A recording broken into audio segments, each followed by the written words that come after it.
Luke chapter 15 एक interesting chapter ही नहीं है, उसे आप जितना खोदेंगे उतना ट्रेजर्स आते ही रहते हैं।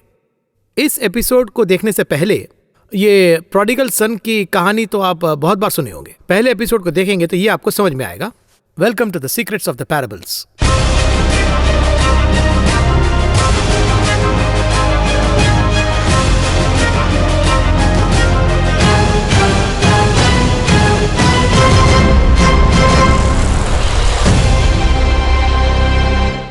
Let's welcome brother MD Jagan. Brother Jagan, welcome to the programme. धन्यवाद।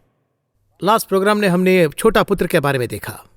क्या पूछना चाहिए, कैसे पूछना चाहिए, पूछने पर प्रभु कैसे देते हैं, इसके बारे में उस फादर्स हार्ट के बारे में आपने डिटेल में एक्सप्लेन किए। तो छोटा पुत्र हमने देखा। एक पिता के दो पुत्र हैं। एक ने अधिकार से संपत्ति को पूछा, पिता ने दे दिया, वो चला गया, खर्च कर दिया, मन फिरा लिया, वापस आ गया। ओके, वापस तो आ गया। अब आज हम इस एपिसोड में यही देखेंगे कि बड़ा पुत्र। अब ये बड़ा पुत्र के बारे में कोई भी बहुत विवरण करते हुए मैंने नहीं सुना है। किए हैं पर बहुत डिटेल में टच नहीं किया है। अब ये बड़ा पुत्र वो पिता के साथ ही हैं, सब काम करते हैं, पिता के लिए सब कुछ कर रहे हैं। क्या ये हीरो है या विलन है? पिछले एपिसोड में हम इस बात पर रुके थे कि वो हीरो है या विलन है।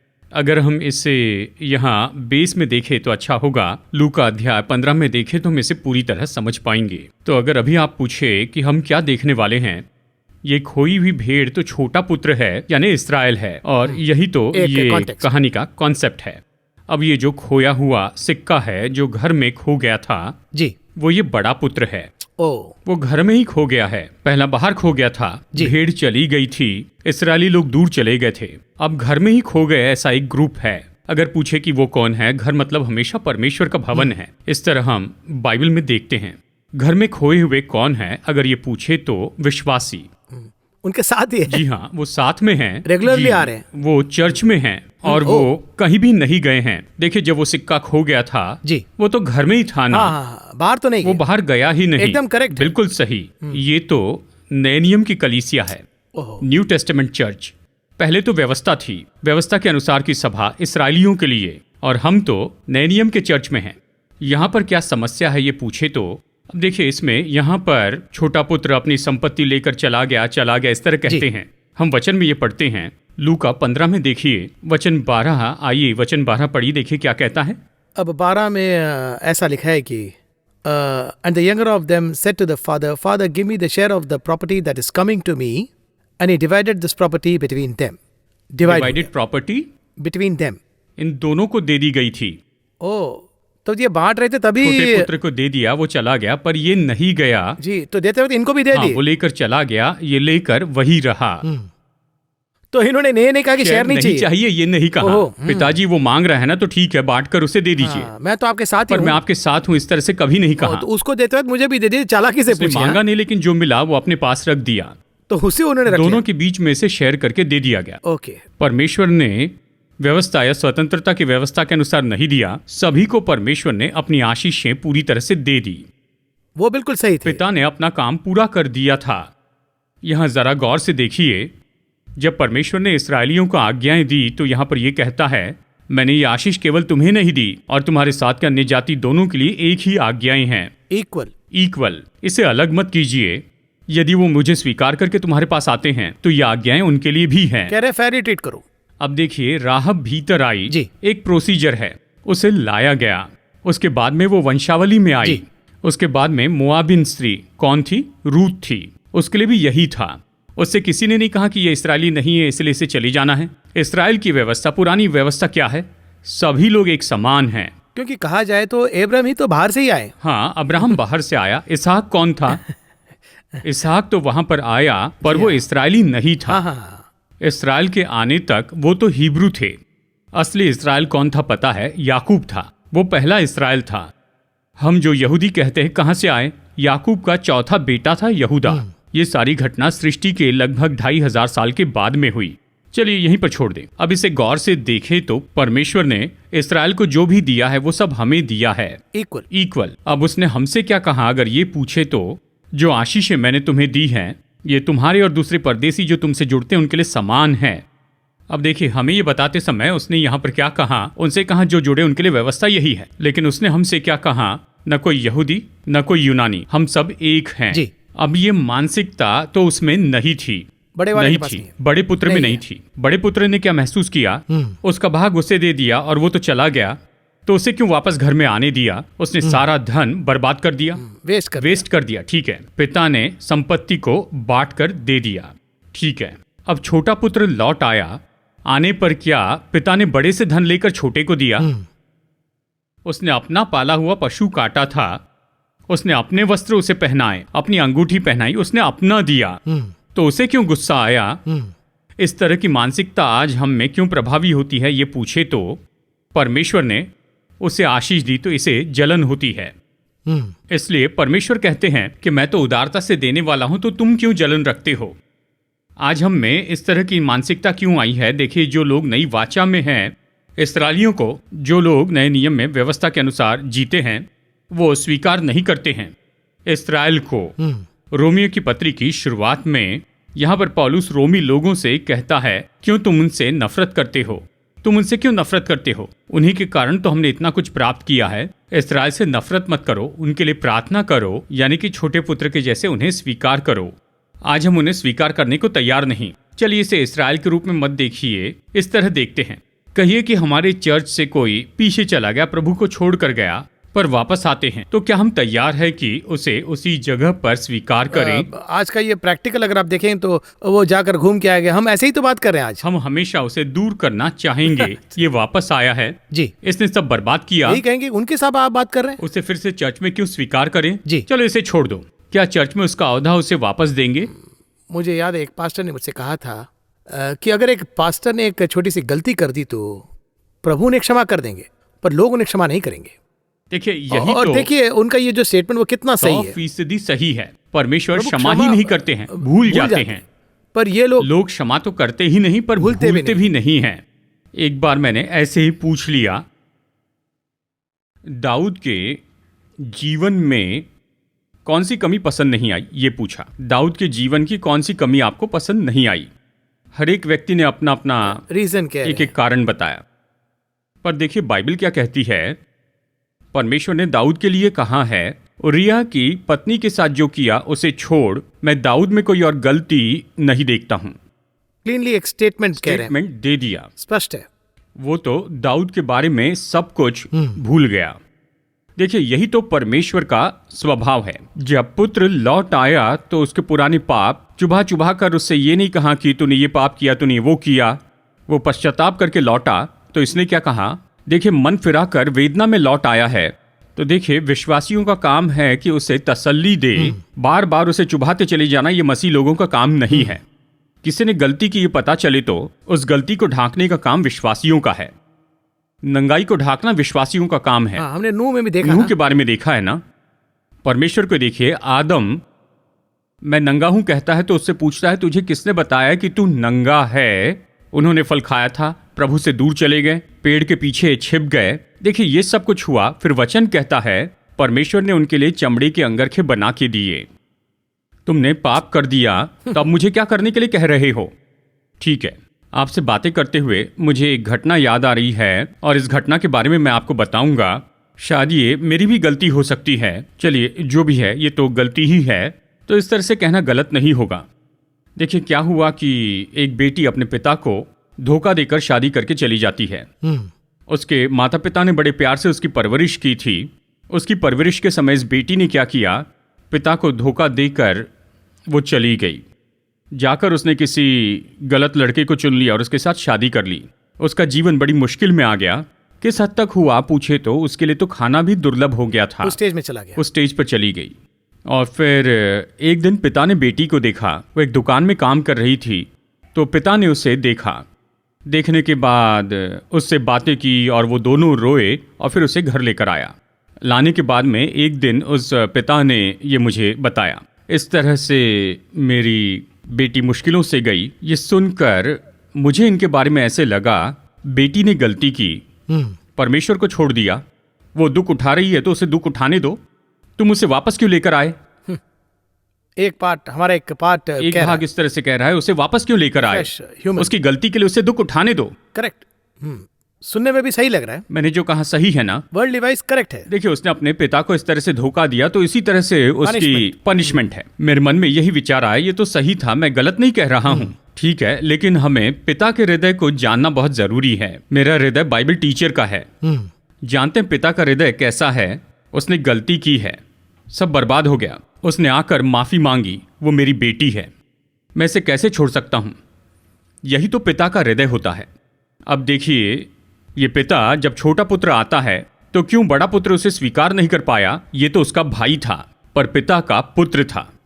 ये जो फर्क है, जब कोई समझ लेता है तब उतने लोगों में पिता का हृदय आता है। उस दिन से हमें सुसमाचार बताने की जरूरत नहीं, जागृति अपने आप आ जाएगी। ये जो बेसिक यही है। ये बेसिक है। देखिए, आज हम में क्षमा करने का स्वभाव नहीं है, स्वीकार करने का स्वभाव नहीं। देखिए क्या करते हैं, तुरंत ही 20 साल पीछे चले जाते हैं। तुमने क्या किया पता है? टाइम भी बताते हैं।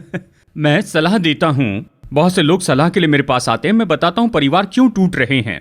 अगर आप देखें तो वो इस तरह से बताते हैं, शादी करने के बाद पहले ही साल में एकदम करेक्टली कहेंगे, बताते हैं शादी होने के बाद पहले ही साल में उसके बाद शादी को 20 साल हो गए हैं, उनके 2 बच्चे हो गए हैं और वो बच्चे कॉलेज में भी चले गए हैं। पर ये फिर भी उसी डेट में अभी भी वो जो तारीख है ना, ठीक बताते हैं। उस दिन मेरी पत्नी के पिता यानी मेरे ससुर जी मेरा कितना मजाक उड़ा रहे थे पता है। मैं अब तक वो बात भूल नहीं पाया हूं कहते। अब वो दामाद है इसलिए इसे भूल नहीं पाया, अगर वो बेटा होता तो भूल जाता। वो खुद भूल गया होगा। हाँ, वो इसे भूल जाता। और देखिए, इसलिए बहुत से लोगों में पिता का हृदय उनमें नहीं है, उनमें परमेश्वर का हृदय नहीं है। अब इसके लिए भी क्या नहीं दिया गया? क्या इसने बड़े पुत्र से लेकर इसे दिया था? नहीं तो इसे देने दो ना। इसमें हम कैसे छोटे? इसका क्या कम होने वाला है? अब देखिए पिता क्या कहता है, यानी इसके ये कहने के बाद में 31 वचन में उसने उससे कहा, पुत्र तू सर्वदा मेरे साथ है और जो कुछ मेरा है वो सब तेरा ही है। जो बांट कर दिया केवल वो नहीं, मेरा सब तुम्हारा है। अब ये बात वो बिल्कुल नहीं देख पाया, उसके पास ये दर्शन नहीं, कॉन्सेप्ट में ही नहीं है, उसमें एक कॉन्सेप्ट ही नहीं था। अभी भी देखिए, जब मैं इसे पढ़ता हूं तो मेरे लिए यहाँ पर सबसे महत्वपूर्ण विषय तो ये है, जब उसने अपने पिता से ये कहा, उसने यहाँ पर पिता शब्द का उपयोग नहीं किया। उसने क्या कहा? 29 वचन में उसने पिता को उत्तर दिया, वचन 29, देख मैं इतने वर्ष से तेरी सेवा कर रहा हूं और कभी भी तेरी आज्ञा नहीं टाली। वो पिता के लिए क्या कर रहा था? सही बात कर रहा है। मैं तेरी सेवा, इंग्लिश में सर्व है। सर्व तो है। उससे अपने पिता के लिए सेवा की क्या जरूरत थी? जो भी काम बताया था मैंने किया, जो भी कहा सही तरह से किया, एक भी आज्ञा नहीं तोड़ी। देखिए, इसका मतलब सेवा नहीं है, मैं अपने पिता के हृदय के अनुसार काम कर रहा हूं। ऐसे लगता है वो अपने पिता के साथ नहीं था, जैसे मानो वो राजा के साथ रहता था, मानो किसी मालिक के साथ रह रहा हो, ऐसे था। हम दोनों ने ये काम किया है, मैंने सारे काम सही किए हैं, मैं हमेशा अधीनता में रहा। देखिए ये सब कुछ। इसके बाद कहता है, तो भी तूने मुझे कभी एक बकरी का बच्चा भी न दिया कि मैं अपने मित्रों के साथ आनंद करता। तो फिर ये कहता है, मैं तुझे ये क्यों दूं?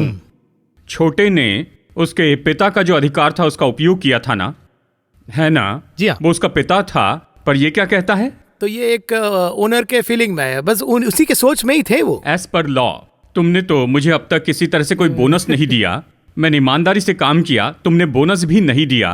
तो पिता कहता है, तुम्हें बोनस दूं, ऐसे तुम कौन हो? देखिए, आज यही तो मसीहत में परमेश्वर के साथ के संबंध के बारे में जानना है। हम सोचते हैं हम परफेक्ट क्रिश्चियन, जहां भी आप देखें, मतलब मैंने इतने साल से सेवकाई की प्रभु, और मेरे लिए ये हम उस तक हद तक जाते हैं, चलते परफेक्ट क्रिश्चियंस। अगर हम देखें तो चर्च में ऐसे बैठते हैं। मैं सोचता हूँ, चलिए उदाहरण के लिए ये कहते हैं, चलिए कहते हैं कि कलीसिया के किसी लड़के ने कुछ गलती की है, नौजवान ने, क्योंकि देखिए इसी उम्र में वो आकार पाता है, यानी वहां जितने भी लोग आते हैं सबके सब सेवा नहीं करते। जितने भी जवान लोग आते हैं खिलवाड़ करना चाहते हैं, अबशलोम के जैसे होते हैं। हमें उन्हें चर्च में तैयार करना है। चर्च तो एक मैन्युफैक्चरिंग प्लेस है, हमें उन्हें तैयार करना है। देखिए वहां पर भी 20-30 साल के कुछ विश्वासी लोग हैं, वो केवल बस कुर्सी पर बैठकर देखते हैं, उसी जगह पर, वो एक ही जगह पर बैठते हैं। ये देखकर जवान लोग सोचते हैं, देखो चर्च कितना बुरा हो गया है। हाँ, मैं तो चर्च जाना नहीं चाहता हूँ। जब हम चर्च में जाते हैं तो हमसे स्ट्रिक्ट होते हैं, हमें तैयार करते हैं, और उसी तरह से हम भी वहां पर उन्हें तैयार करने के लिए होते हैं। अभी ये सोचना अच्छा है कि पहले चर्च जितना अच्छा था अभी भी वैसे ही हो, पर जिस तरह से उनसे व्यवहार होता है वो चर्च छोड़कर चले जाते हैं। आज ऐसे बहुत से लोग हैं जो कल्पनाओं को थामे हुए हैं, परफेक्ट, मैं इसी तरह अनुकरण करूंगा, इस तरह। लेकिन वो क्या कह रहा है कि आप सही तरह से फॉलो करें, लेकिन जो फॉलो नहीं करता उनमें गलतियां क्यों निकालते हैं? तुम फॉलो कर रहे हो, लेकिन क्यों तुम पुत्र के जैसे व्यवहार करके जो कुछ चाहिए वो नहीं लेते हो?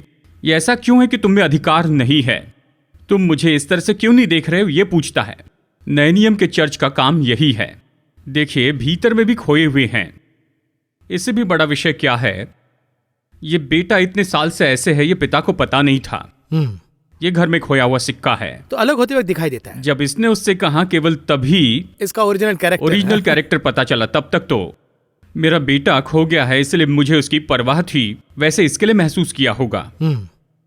तुम आनंद न मानाओ, ये कभी नहीं कहा था। देखिए, फिर से कह रहा हूं, पिता ने कहा, परंतु अब आनंद करना और मगन होना चाहिए, क्योंकि तेरा भाई मर गया था, फिर जी उठा, खो गया था, मिल गया है, तो अभी आनंद करना और मगन होना है। देखिए आखिरी वचन 32 वचन में।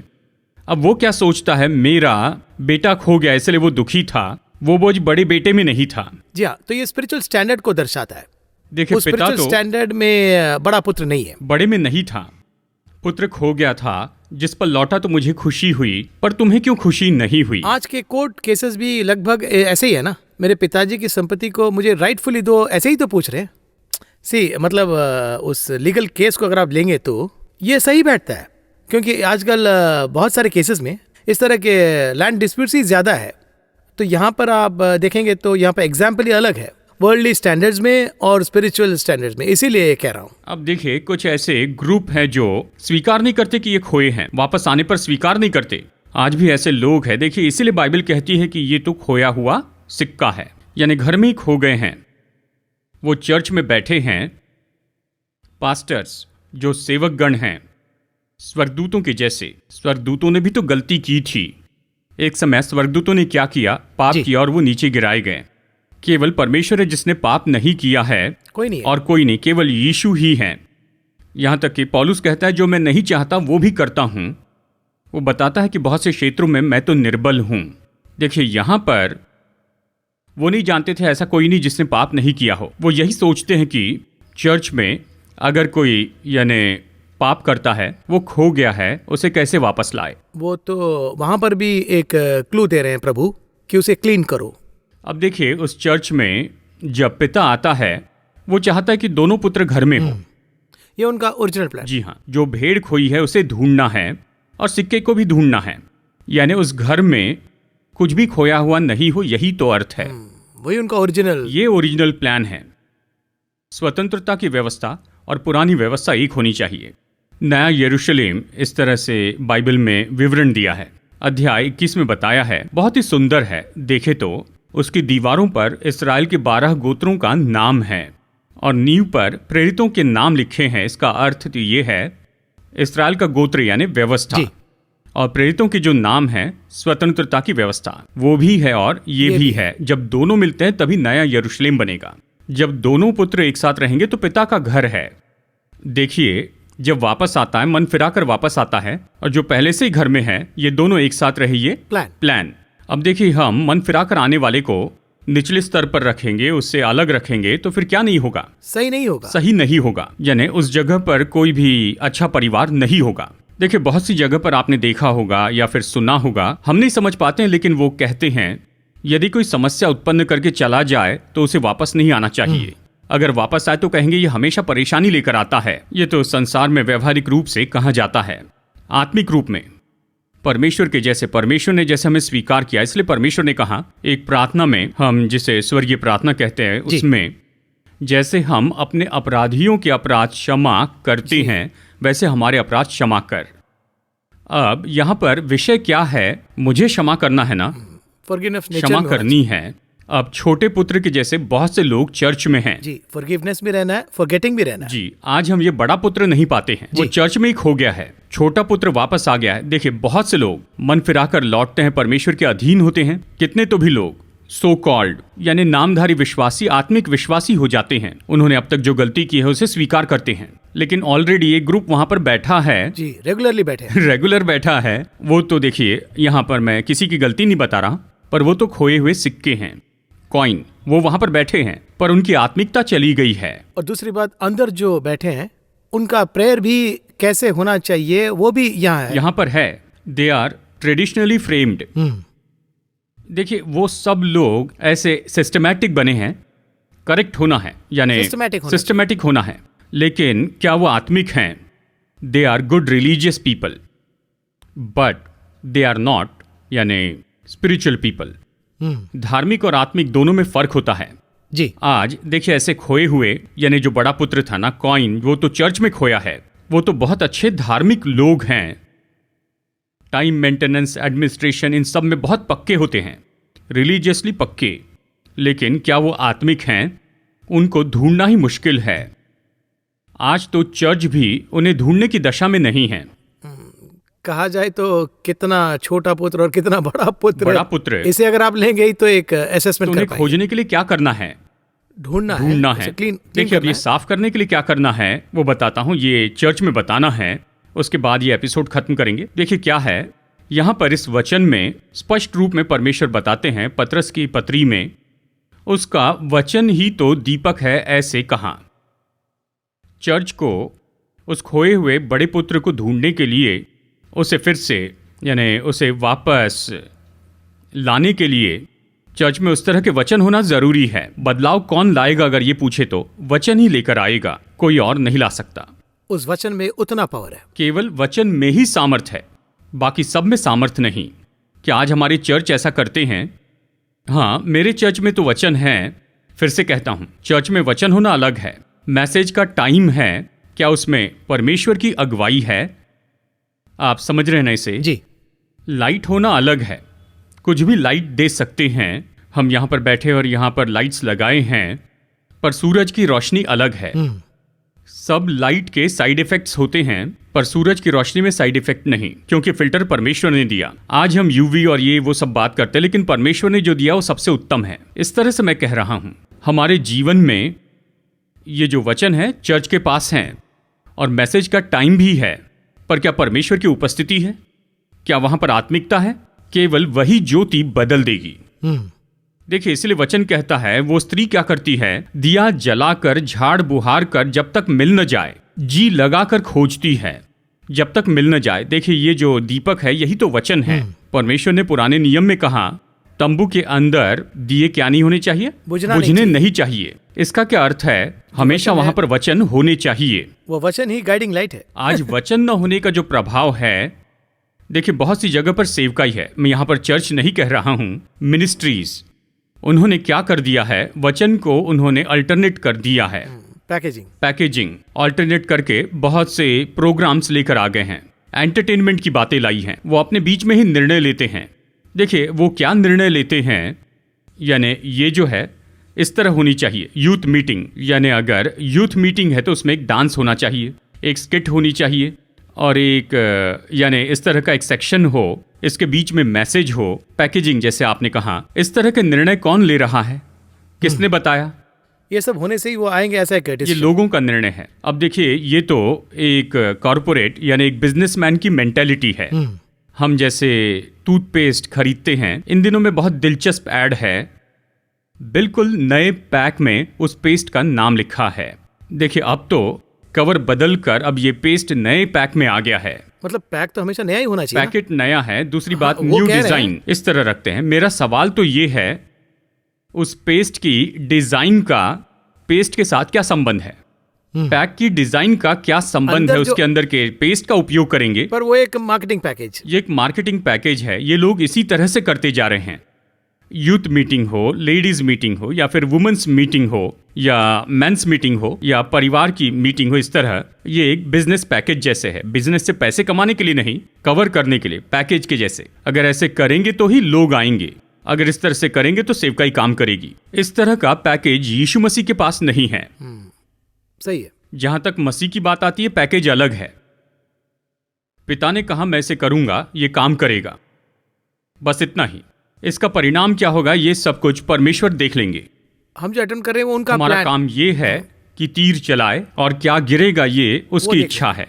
आज यही समस्या है, दीपक जलाने के बजाय वो क्या कर रहे हैं पूछे तो टॉर्च जलाते हैं, ये करते हैं, वो करते हैं, ये सब करने पर और आखिर में देखे तो ये सब कुछ करने पर जो दोष है युद्ध पर डालते हैं, जो दोष है वो समूह पर मढ़ते हैं। चाहे जो कुछ भी कहे ये लोग तो पश्चाताप नहीं करेंगे, उनके पास पश्चाताप का हृदय नहीं, इसलिए तो ये मीटिंग की। बिल्कुल, ये मीटिंग क्यों की गई? ताकि जिसका मिस हो जाए वो आ पाए। हाँ, इसलिए तो की गई है। कुछ भी हो, आखिर में एंड ऑफ द डे ये क्यों कहते हैं, इतना सब कुछ बोलने पर इन लोगों में कोई भी फर्क नहीं दिखता है। वहां पर वो आए हैं जो बदले नहीं हैं, उनको बदलने के लिए आपके पास दीपक नहीं है, वचन नहीं है। अगर वचन होता तो इस बड़े पुत्र को ढूंढ निकालते। इसलिए चर्च का सबसे मुख्य काम तो यही है। छोटा पुत्र बाहर था, परमेश्वर उसे ढूंढेंगे, उसके लिए प्रभु ने लोग रखे हैं। हमारा काम है भीतर का ढूंढे। एनीवे, जब हम इसके बारे में बात करते हैं तो बहुत से स्पिरिचुअल ट्रूथ्स बाहर आ रही रहे। अब हमने छोटा पुत्र को देखा और बड़ा पुत्र को भी देखा, और आखिर में फिर से मैं आरंभ का सवाल ही पूछ रहा हूँ। अब मेरा एक नज़रिया बन गया है कौन हीरो में, मुझे समझ में आ गया है। फिर भी आपके नज़रिया से इसमें दोनों ठीक है, एक बाहर जाकर अंदर आ रहे हैं और एक अंदर ही रह रहा है। तो अंत में हीरो कौन है और हीरो को हम कैसे फॉलो करेंगे, चलो ये देखते हैं। हीरो तो पिता है। हाँ, तो हीरो का है वो छोटा पुत्र भी नहीं है और बड़ा पुत्र भी नहीं है, और हीरो फादर ही है। आपने जो कहा है उस पर एक छोटा पॉइंट मैं बताना चाहता हूँ। छोटा पुत्र घर में वापस आ गया, बड़ा पुत्र घर में रहना चाहिए, बाहर था, अंदर नहीं आया। देखिए यहाँ देखिए वचन 25 में, परंतु उसका जेठा पुत्र खेत में था, जब वो आते हुए घर के निकट पहुंचा, घर में नहीं आया था, पिता बाहर आया। यहाँ देखिए, यानी ये सुनकर वो क्रोध से भर गया और भीतर जाना न चाहा। इस तरह से वचन 28 में है। इंग्लिश में क्या कहता है? But he was angry and refused to go in. Refused. अंदर जाना ही नहीं चाहा। यही वचन आगे कहता है, परंतु उसका पिता बाहर आकर, इस तरह से दिया ना, ऐसा ही है। वो घर में नहीं गया, आखिर तक नहीं गया, क्योंकि छोटा अंदर आ गया तो बड़ा वाला गुस्सा होकर बाहर चला गया। हाँ, यहाँ पर ये दोनों बाहर गए थे। दोनों ही एक, पर हम ही सिर्फ छोटा पुत्र के बारे में ही बात करते रहे। उसने जो कुछ भी बोला उसने छोटे को विलन जैसे दिखाया, हमने विलन कर दिया, लेकिन अंत में विलन अच्छा हो गया। अब तक जिसे अच्छा समझ रहे थे वही विलन बन गया।